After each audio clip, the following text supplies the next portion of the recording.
coisa que Deus diz a Daniel, e que tem que ser uma marca no nosso caminho também, é que aquele que tem uma vida com Deus tem um propósito a cumprir.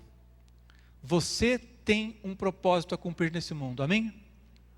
Você tem uma missão, você tem um chamado de Deus. Deus disse para ele assim: tu, porém, segue o teu caminho. Daniel, falei com você sobre a nação de Israel, falei com você sobre os impérios que vão se suceder, falei com você sobre o futuro, mas sabe de uma coisa? Segue o teu caminho. Eu tenho uma história, um plano, um propósito para a sua vida. E eu quero perguntar para você, você acha que era só Daniel, porque era um homem muito abençoado e especial, que tinha um plano de Deus para a vida dele? Como é que é seu nome? Me diga aí. Tem gente que não sabe nem o próprio nome. Como é que é seu nome? Responda. Deus está dizendo para você, segue o teu caminho. Deus está te chamando pelo nome, dizendo assim: quando eu te chamei, quando você se converteu, quando você teve um encontro com Jesus, não era só para você receber um perdão, não era só para você um dia ter os céus como herança, mas existe um caminho para seguir. Tem gente que fica num vazio, num vácuo, né? Ele acredita na bênção de Deus para o passado. Tá bom, meu passado está perdoado. Ele acredita na bênção de Deus para o futuro. Ótimo, no futuro eu vou viver no céu com Jesus. E hoje? E hoje, o que eu faço? Fico aqui esperando, vivendo nesse vazio entre o passado e o futuro? Não. Hoje, Deus tem uma história para você.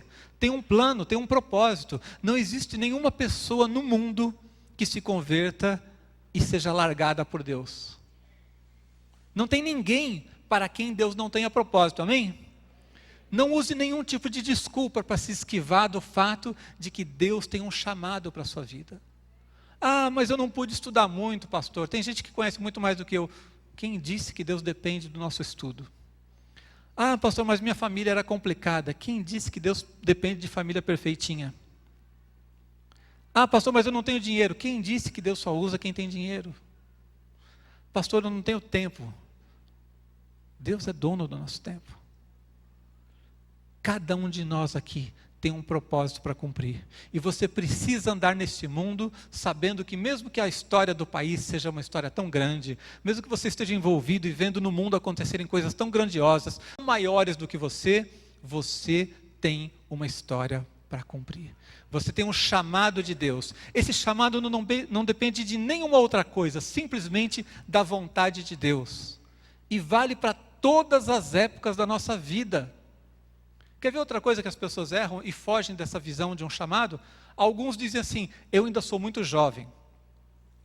Quando eu crescer, quando eu for mais velho, aí eu vou servir a Deus. E tem outros que acham que já são velhos demais para servir a Deus. Ah, eu tive meu tempo com Deus, agora estou aqui esperando o próximo trem para a glória. Não. Deus tem um propósito para a sua vida em todas as etapas da sua vida, amém?